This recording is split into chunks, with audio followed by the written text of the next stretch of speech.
Hi అండి. My boss husband part 24. అఖిల బంగారం ముందుగా ఎవరు లెక్క పెట్టాలో ఎలా నిర్ణయిస్తారు అని తాతయ్య అడిగాడు. తాతయ్య పిలవడంతో ఇంట్లోని పని వాళ్ళందరూ తమ పనులు వదిలేసి అక్కడికి వచ్చారు.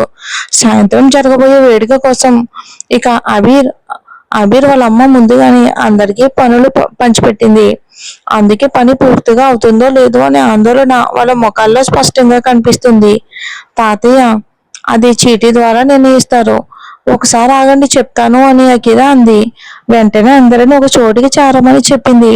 అందరూ గుంపులుగా నిలబడి అఖిల ఏం చెప్తుందా అని ఎదురు చూస్తున్నారు. పని వాళ్ళకు దాగుడు మూతలు అనే ఆట గురించి కొంత తెలుసు, కానీ అఖిల చెప్పే విధానం వారికి కొత్తగా అనిపించింది. ఇక్కడ ఏం జరుగుతుంది అని అఖిల బయట ఏం చేస్తుందో చూడాలని హబీర్ కూడా బయటకు వచ్చేసాడు. అక్కడ అందరూ గుంపులుగా నిలబడి ఉండడం చూసి ఆశ్చర్యపోయాడు. సాయంత్రం పెద్ద వేడుక ఉండగా వీళ్ళంతా ఇంత ప్రశాంతంగా ఆడుకునేందుకు సిద్ధమవుతున్నారా అని అనుకున్నాడు. మొదట్లో ఎవరికి అబీర్ వచ్చినట్లు కూడా తెలియలేదు. కానీ అతను వచ్చి వాళ్ళ వెనుక నిలబడగానే అఖిల తప్ప మిగతా అందరూ ఒక్కసారిగా సైలెంట్ గా మారిపోయారు. అబీర్ చేతులు మడిచి అఖిల వెనక్కి నిలబడ్డాడు. అక్కడ ఏం జరుగుతుందో తాతయ్య అఖిలకు మాత్రమే తెలుసు. మిగతా వాళ్ళు మాత్రం ఏం చేయాలో అర్థం కాక ఒకరినొకరు చూసుకుంటూ నిలబడ్డారు. తాతయ్య, ఈసారి మీరే లెక్క పెట్టాలి. యాహూ, వెళ్ళండి వెళ్ళండి. అక్కడ గోడ దగ్గరకు వెళ్ళి కళ్ళు మూసుకుని 1 నుంచి 20 వరకు లెక్క పెట్టండి. అప్పటి వరకు మేమంతా దాక్కుంటాం. మీ అందరికీ ఏం చేయాలో తెలుసు కదా అని అఖిల తన ఆనందంలోనే చెప్పేసింది. దాగుడు మూతలు ఆడబోతున్న ఆనందంలో మిగతా వాళ్ళకు ఆట నియమాలు చెప్పాల్సి ఉందనే విషయం కూడా ఆమె మర్చిపోయింది. అందరూ ఇంకేం చేయాలో తెలియక అయోమయంగా నిలబడి ఉన్నారు. అయ్యో సారీ, మీకు ఇంకా చెప్పలేదు కదా. చూడండి, మనం అంతా దాక్కోవాలి. తాతయ్య మనల్ని వెతికి పట్టుకోవాలి. కానీ తాతయ్య మనల్ని పట్టుకునే లోపే మనలో ఎవరో వెళ్ళి ఆయన వీపు మీద తట్టి వస్తే మళ్ళీ తాతయ్య లెక్క పెట్టాలి. ఇప్పుడు అందరికీ అర్థమైందా? అయితే ఆట మొదలు పెడదామా అని అఖిల ఆనందంగా అడిగింది. ఎన్నో రోజుల తర్వాత ఇంతమంది మంచి వాళ్ళ మధ్య ఇలా చిన్నపిల్లలా ఆడుకునే అవకాశం రావటంతో ఆమె ముఖం మొత్తం ఆనందంతో మెరిసిపోతుంది. ఇంతసేపు ఆమె ఒకతే మాట్లాడుతూ ఉండగా మిగతా వాళ్ళంతా మాత్రం నిశ్శబ్దంగా ఆమెని చూస్తూ నిలబడి ఉన్నారు. మీరందరూ ఒక్కసారిగా ఇలా సైలెంట్ గా ఎందుకు అయిపోయారు? దయ్యం చూసినట్టు నిలబడుతున్నారు. ఏంటి, ఆట అర్థం కాలేదా? మళ్ళీ చెప్పాలా అని అఖిల అడిగింది. కానీ కొద్దిసేపటికే అందరూ ఎందుకు మౌనంగా ఉన్నారో ఆమెకు అర్థమైంది. అక్కడ ఉన్న వారందరి వెనుక ఇంకొక వ్యక్తి నిలబడి ఉన్నాడు. అతడే ఆమె భర్త, ది అబీర్ రాయ్ సింఘానియా. ఆ గంభీరుడు ఆయన ఎక్కడ ఉన్నారు? నా వెనకన నిలబడి లేరుగా అని అఖిల భయపడుతూ తాతయ్యని అడిగింది.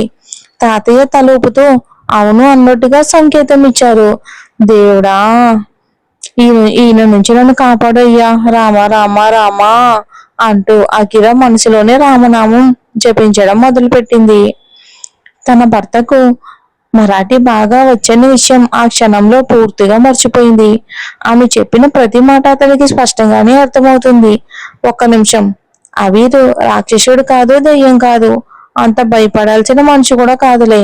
ఆయన చాలా మంచివారు, మనతో కలిసి ఆడతారు. ఆయన భార్యనని నాకు గర్వంగా ఉంది అని అఖిల ఇంకా వెనక్కి తిరగకుండానే చెప్పింది. తాతయ్యతో కలిసి అంత గోల చేస్తున్నందున ఇప్పుడు అబీర్ వచ్చి తప్పకుండా మందలిస్తాడని ఆమెకు నమ్మకం. అఖిల అని అబీర్ చల్లని గొంతుతో పిలిచాడు. తాతయ్య, నన్ను కాపాడండి, ఇప్పుడు ఈ రాక్షసుడు నన్ను మింగేస్తాడు అని అఖిల చేతులు జోడించి కళ్ళతోనే వేడుకుంది. ఏం జరగబోతుందో ముందే ఊహించి మెల్లగా కళ్ళు మూసుకుని వెనక్కి తిరిగింది. ఎందుకంత భయపడుతున్నావు? నేను దయ్యమా అని అబీర్ గంభీరంగా అడిగాడు. నా మనవరాలిని మందలించాలని అనుకుంటే ఆ ఆలోచన మానే. ఆమెను నువ్వు ఒక్క మాట కూడా అనడం నేను సహించను అని తాతయ్య అబీర్ని హెచ్చరించారు. అఖిల ఆయనకు చాలా నచ్చింది. ఇంట్లో అందరూ గంభీరంగా ఉండగా నవ్వుతూ ఆడుతూ ఉండేది ఒక ఆమె మాత్రమే. కొంచెం ఆగండి తాతయ్య, నేను ఆమెను ఎందుకు మందలిస్తాను చెప్పండి. నేనైతే ఇక్కడికి ఒకటే అడగడానికి వచ్చాను.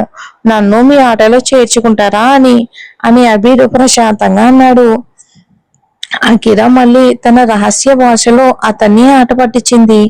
తన మాటలు అతనికి అర్థం కావని ఆమెకు గట్టి నమ్మకం. సడాకా సడాకా అంటే ఏంటో నీకే చూపిస్తాను అని అబీర్ మెల్లగా అన్నాడు. ఏమన్నారు అని అకీరా ఆశ్చర్యంగా అడిగింది. అతను చాలా మెల్లగా చెప్పడంతో ఆమెకి వినిపించలేదు. మీ చెవులు సరిగ్గా వినడం లేదా అని అబీర్ ఆమెకు దగ్గరగా వాలి మెల్లగా చెవిలో చెప్పాడు. ఆ క్షణంలో తాతయ్య ఎదురుగా ఉన్నారనే విషయం కూడా ఆ రొమాంటిక్ అబీర్ పూర్తిగా మర్చిపోయాడు. రండి రండి అందరూ ఆట మొదలు పెడదాం అని అకీరా అంది. అబీర్ అలా దగ్గరగా రావటంతో ఆమెకు ఒళ్ళంతా జలధరించింది. చుట్టూ ఉన్న వాళ్ళందరి చూపులు తన మీద ఉండటంతో ఆమెకు చాలా సిగ్గుగా అనిపించింది. కానీ తన భర్త మాత్రం వాటిని మాత్రం పట్టించుకోలేదు.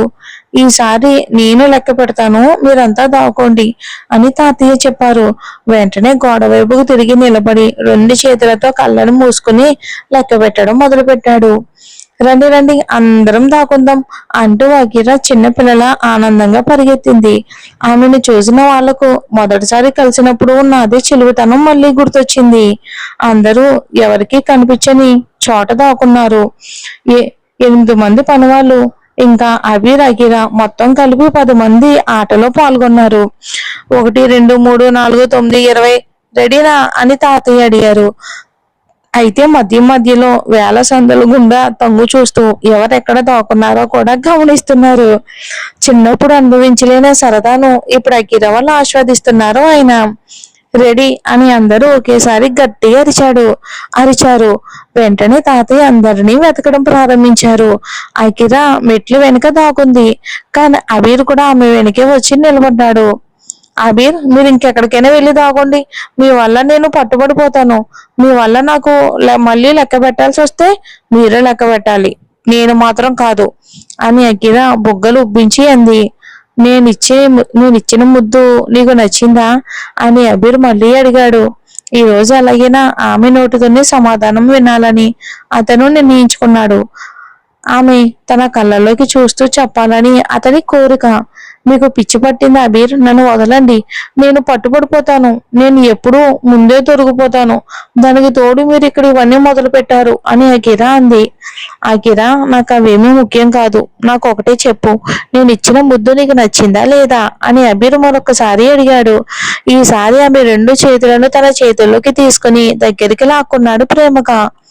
ఇప్పుడే చెప్పాను కదా మళ్ళీ ఏదో రహస్య భాష మాట్లాడింది.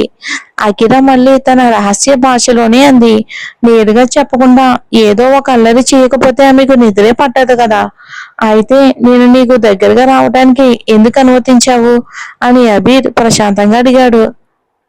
ఏంటి, నేనేమన్నానో మీకు అర్థమైందా అని అకీరా ఆశ్చర్యపడింది.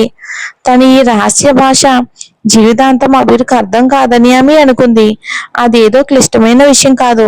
నువ్వు చెప్పిన మాటలన్నీ నేను రికార్డ్ చేశాను. వాటిని 2-3 సార్లు విన్నాక నువ్వు చెప్పిందంతా నాకు వెంటనే అర్థమయ్యింది అని అబీర్ చిరునవ్వుతో అన్నాడు. అవును, నువ్వు చెప్పిన మాటలన్నీ నేను రికార్డ్ చేశాను.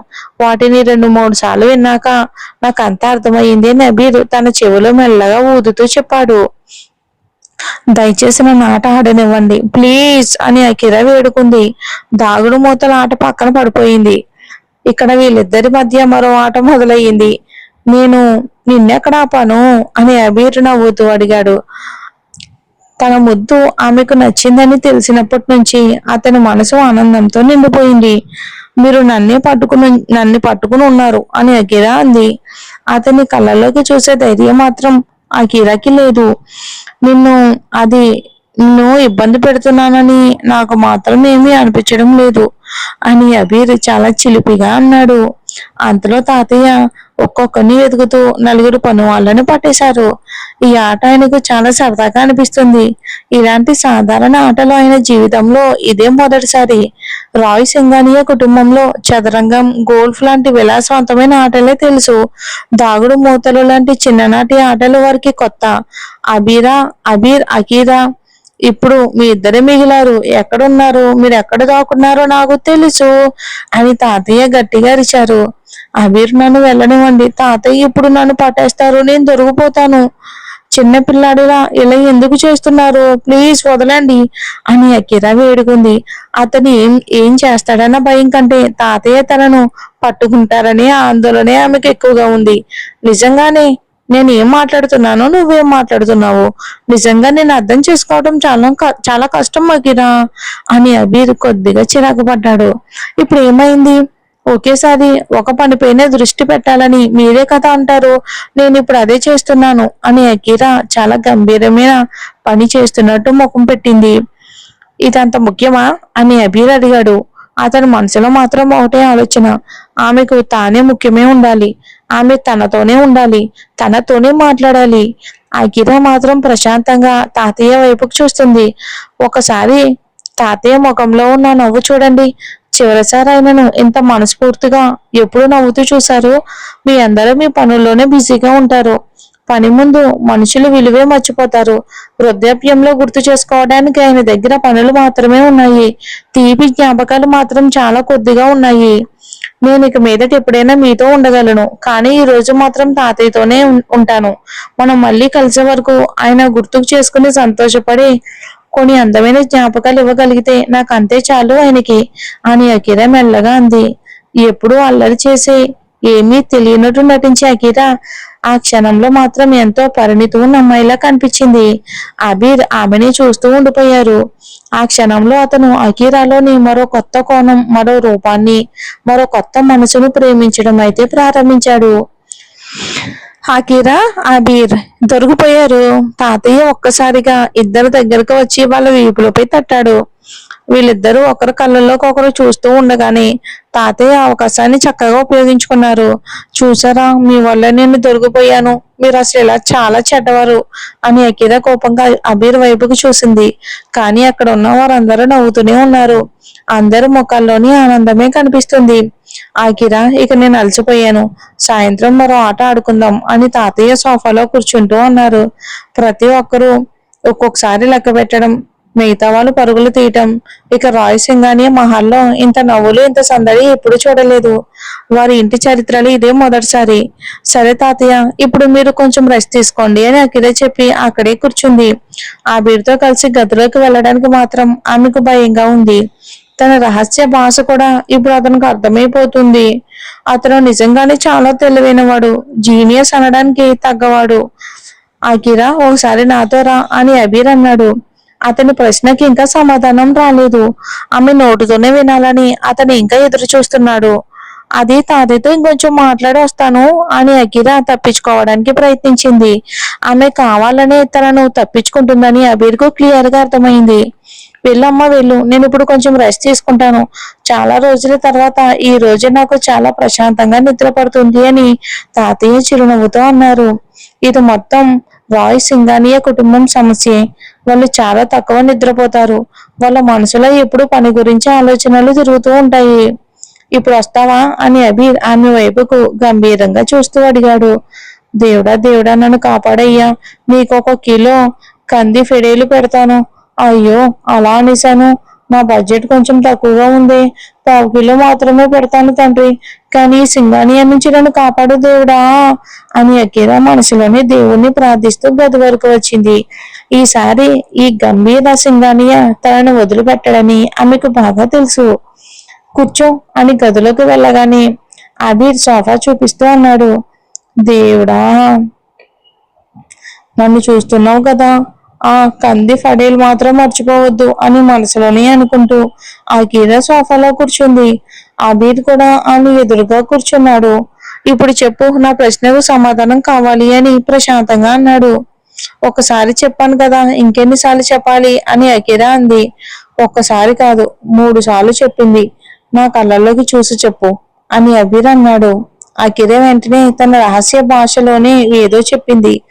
అబీర్ ఆమెను నిశ్శబ్దంగా చూస్తూ, నీ కోసం ఈ ప్రపంచంలో ఉన్న ప్రతి భాష నేర్చుకుంటాను అఖీరా. కాబట్టి నా సహనాన్ని పరీక్షించాలని ఆలోచన కూడా చెయ్యొద్దు అని మెల్లగా అన్నాడు.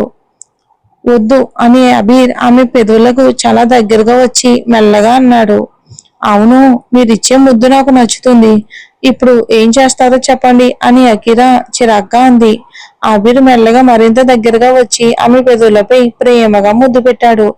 అఖీరా మళ్ళీ ఆశ్చర్యంగా పెద్ద కళ్ళతో అతని వైపుకు చూస్తూ ఉండిపోయింది. ఆ గంభీరమైన సింగానియా మళ్ళీ ఆ ప్రేమతో నిండిన అబీర్గా మారిపోయాడు. నీ మనసులో ఉన్న ప్రతి మాటను, ప్రతి ఒప్పుకోలును త్వరలోనే ఖచ్చితంగా నీ నోటితోనే వినాలి అనుకుంటున్నాను అకీరా అని అబీర్ మెల్లగా ఆమెకు దూరం అవుతూ అన్నాడు. అకీరా మాత్రం మరిచిపోయి అతని వైపుకే చూస్తూనే ఉండిపోయింది. అతని ప్రేమలో ఆమె మనసు పూర్తిగా మునిగిపోయింది. మరి చూద్దామండి ఏం జరుగుతుందో.